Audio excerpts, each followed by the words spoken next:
আমি মেজর পালের কাছে যেতে চাই। মেজর পাল, বাংলা কেন বারবার, মানে বাংলাতে আমি বুঝতে পারছি যে খুব সহজে হয়তো বাংলাদেশ বা অন্যান্য দেশে চলে যাওয়া যায়, কিন্তু একটু বাড়াবাড়ি লেভেলে, মানে পার্লামেন্ট অ্যাটাকে অ্যাকিউজড বাংলা থেকে পাওয়া যাচ্ছে, দিল্লি রাইটের অ্যাকিউজড বাংলা থেকে পাওয়া যাচ্ছে, সমস্ত ক্ষেত্রে বাংলা, মানে হচ্ছেটা কি?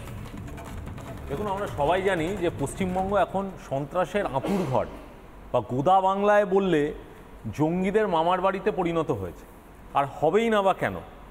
যখন পশ্চিমবঙ্গের দায়িত্বপ্রাপ্ত শাসক দলের লোকেরা দায়িত্ব সহকারে বলছে যে আপনারা আসুন, অনুপ্রবেশকারীদের আধার কার্ড ভোটার কার্ড বানিয়ে দিচ্ছি, যখন কোনো এক দায়িত্বপ্রাপ্ত মন্ত্রী বলছে ফিল অ্যাট হোম, দেখুন এখানে মিনি পাকিস্তান তৈরি করে দিচ্ছি আপনার জন্য, এই পার্টিকুলার টার্মগুলো যখন কোট হচ্ছে, তখন কেন এরা ঢুকবে না? এরা তো ফিল অ্যাট হোম, যেন বাড়ির পরিবেশ পেয়ে যাচ্ছে এইখানে। 1 মাস বাংলাতে ছিল, 1 মাস। মমতা বন্দ্যোপাধ্যায় বলছেন 2 ঘন্টার মধ্যে অ্যারেস্ট করে নিয়েছি। এটা খুবই দুঃখের বিষয়, এটা খুবই দুঃখের বিষয় যে যতটা সচেতন বাংলার পুলিশকে হওয়া উচিত জঙ্গিদের প্রতি, ততটা সচেতন মনে হয় ওনারা নন। ওনারা কিভাবে বিরোধী দলের রাজনৈতিক কর্মীদের ফাঁসাতে হবে সেটাতে ওনারা বেশি সজাগ, এবং যার ফলে এখন এই দুয়ারে জঙ্গি প্রকল্পটা খুব সফলভাবে পশ্চিমবঙ্গে চলছে।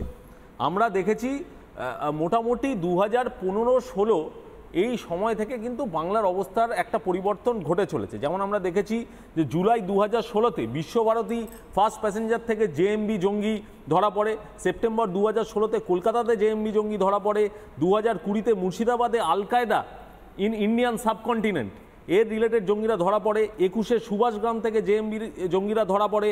এরকম আমরা প্রচুর ঘটনা দেখেছি। এছাড়া 2022-এ বীরভূমে 81,000 ডেটোনেটার ধরা পড়ে। এমনকি সবথেকে লজ্জার কথা যে চট্টগ্রামের এক সন্ত্রাসবাদী যার নাম নূর নবী ওরফে ম্যাকসান, তাকেও এখানে খুঁজে পাওয়া যায়। ঢাকা ক্যাফে ব্লাস্টে যারা অভিযুক্ত তারা এখানে ধরা পড়ে। এমনকি খাগড়াগড় এগুলো ছেড়েই দিলাম, আমাদের পূর্ব রাষ্ট্রপতি সম্মানীয় প্রণব মুখার্জির বাড়িতেও হামলার ছক কিন্তু এখান থেকে হয়েছিল। তখন কিন্তু পুলিশ কিচ্ছু করতে পারেনি, সেগুলো কিন্তু এনআইএ ক্র্যাক করেছিল। এবং এই এনআইএ যখন আমরা দেখতে পাচ্ছি যে রাজনৈতিক সন্ত্রাসবাদীদের ধরতে যাচ্ছে, তখন কিন্তু এই সরকার এনআইএর পথে বাধা সৃষ্টি করে দাঁড়াচ্ছে। না, সেটা কেন? আমি একবার অর্ক নাগ আপনার কাছে যেতে চাই। অর্কবাবু, দেখুন আজকে মমতা বন্দ্যোপাধ্যায় বা রাজ্য পুলিশ যেভাবে নিজেদের যে কৃতিত্ব সেটা জাহির করেছেন, অবশ্যই এটা জাহির করার মতনই হয়তো, কিন্তু অন্য রাজ্যের আমি পুলিশ বা পুলিশ মন্ত্রীকে এভাবে ঝাঁপিয়ে পড়ে দেখিনি যে কৃতিত্বর অংশীদার হতে। আমি বলছি যে মমতা বন্দ্যোপাধ্যায় বা মমতা বন্দ্যোপাধ্যায়ের পুলিশ, আমাদের রাজ্যের পুলিশ, তাদের তো এটাই কাজ, এনআইএকে প্রোটেকশন দেওয়া, এনআইএ যেখানে যেখানে যাবে তাদেরকে হেল্প করা, কোঅর্ডিনেট করা। মানে এটার অন্যথা হচ্ছে বলে কি এবার ঝাঁপিয়ে পড়ে এইটাকে দেখাতে হচ্ছে যে দেখো আমরা ভাই এনআইএকেও কিন্তু হেল্প করি, শুধু এনআইএকে গাল পারি না? দেখুন, এনআইএর আজকের ভূমিকা যথেষ্ট সদর্থক এবং এ নিয়ে কোনো প্রশ্নই ওঠে না। They have been a national agency. কিন্তু যেই বক্তব্যটা আপনি বলার চেষ্টা করছেন সেটাকে যদি একটু এনলাইট করি, তাহলে বলবো যে এনআইএ কিন্তু এই এন্টায়ার প্রসিজিয়ারে পুলিশকে সাথে নিয়ে কোঅর্ডিনেট করে কাজ করেছে। ভূপতিনগরেও তাই ছিল, যেটা স্বাভাবিক। অর্কবাবু, ভূপতিনগরেতেও তাই ছিল। মানে ভূপতিনগরে সিভিক এনআইএ আসেনি। ভূপতিনগরে যেরকম আপনাদের এখানে হাওয়াই চটি পুলিশের একটা বারবারন্ত হয়, ওখানে হাওয়াই চটি এনআইএ আসেনি। ভূপতিনগরেও এনআইএর এই অফিসাররাই এসেছিল যারা হয়তো কাশ্মীর, বাংলাদেশ, পাকিস্তান বিভিন্ন জায়গাতে হয়তো তদন্তের দায়ভার সামলাচ্ছে।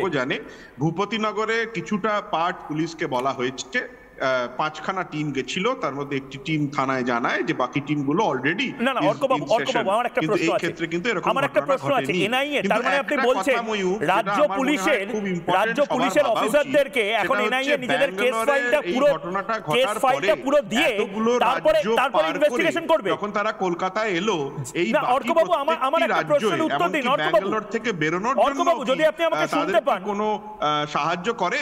এটা কে সাহায্য করছে বা কারা সাহায্য করছে? অর্কবাবু আমাকে একটা প্রশ্নের উত্তর দিন। এটাও কিন্তু ভেবে দেখা দরকার। অর্কবাবু আমাকে একটা প্রশ্নের উত্তর দিন। হ্যাঁ, যে সন্দেশখালীর পুলিশ শাহজাহানের কাছে যেতে বলতো, যে সন্দেশখালীর পুলিশ শাহজাহানকে বেশি গুরুত্ব দেয়, বা যে রাজ্যের পুলিশ মন্ত্রী শাহজাহানকে ডিফেন্ড করে, সেখানে এনআইএ তার পুরো কেস ফাইল, একটা সেন্সিটিভ ইস্যু, সন্ত্রাসবাদীদের ইস্যু, টার্গেট কিলিং এর বিষয় বলা হচ্ছে ভূপতিনগরে, সেটা পুরোটা দেবে, তারপরে তাদেরকে হেল্প করবে, ম্যান্ডেটও নয়। তো তাহলে অর্কবাবু কেন মিসগাইড করছেন? এই যে ব্যাঙ্গালোর ব্লাস্টে তো পুলিশকে পুরো কোঅর্ডিনেট করেছে এনআইএ তো একবারও কথা বলছে না যে তারা পুলিশকে কোথাও না জানিয়ে করেছে। ভূপতিনগরে কি সমস্যা হচ্ছে? কি পিক এন্ড চুজ করছে না না, সেনসিটিভিটিতে তার মানে যে কোনটা আপনারা পিক এন্ড পুলিশকে চুজ জানাবে করে কোনটা পুলিশকে ভূপতিনগরে কি জানাবে না? সমস্যা হয়েছে অর্কবাবু? ভূপতিনগরে কি সমস্যা হয়েছে? ভূপতিনগরের পরেই রাজ্যের পুলিশ মন্ত্রী এভাবে টেনে ফুড়ে এনআইএ কে গালাগালি দিচ্ছেন কেন? বা রাজ্যের অ্যাডমিনিস্ট্রেশন তো কোন রকম ভাবে এনআইএ কে ভূপতিনগর বা অন্য কোনো জায়গায় কোনো প্রতিরোধ সৃষ্টি করেনি।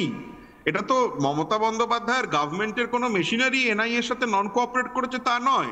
এনআইএ চুজ করেছে যে আমরা এতটুকু বলবো, বাকিটা বলবো না। ভেরি ওয়েল, তাতে আমার কোনো বক্তব্য নেই। কিন্তু যে রেজিস্ট্যান্সটা হয়েছে বা যেটাতে লোকের অভিযোগ করেছে, সেই অভিযোগটা কারা করেছে? পুলিশ তো করেনি। সেই অভিযোগটা তখনকার সাধারণ লোকেরা করেছে।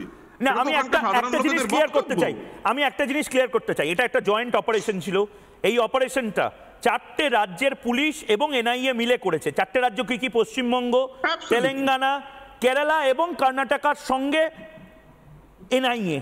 অর্থাৎ এই 4টে রাজ্য এবং এনআইএ এদের জয়েন্ট অপারেশন হয়েছে। সেখানে পশ্চিমবঙ্গ পুলিশ বা মমতা বন্দ্যোপাধ্যায় আগে ভাগে কেন জাহির করতে চাইছেন দেখো আমরা কিন্তু এনআইএ কে কোঅপারেট করি?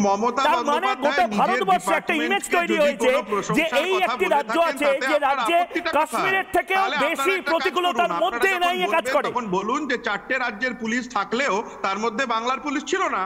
আপনারা তো বাংলার সংবাদ মাধ্যম হয়ে বাংলাকে হেয় করতে চান, তাই করুন। না না, আমি একটা জিনিস বুঝছি না। আমি কি 100 বার যদি বলি বাংলার পুলিশ ছিল, বাংলার পুলিশ জয়েন্ট অপারেশনের পার্ট ছিল, বাংলার পুলিশ, তেলেঙ্গানার পুলিশ, কর্ণাটকের পুলিশ ছিল। আচ্ছা, এবার শুনুন এই কোঅপারেশনটা করা, এটা আপনারা বিশাল কিছু করছেন না, মানে আপনারা কৃতার্থ করে দিচ্ছেন না, রাজ্য পুলিশ কৃতার্থ করছে না। এইটাই কাজ।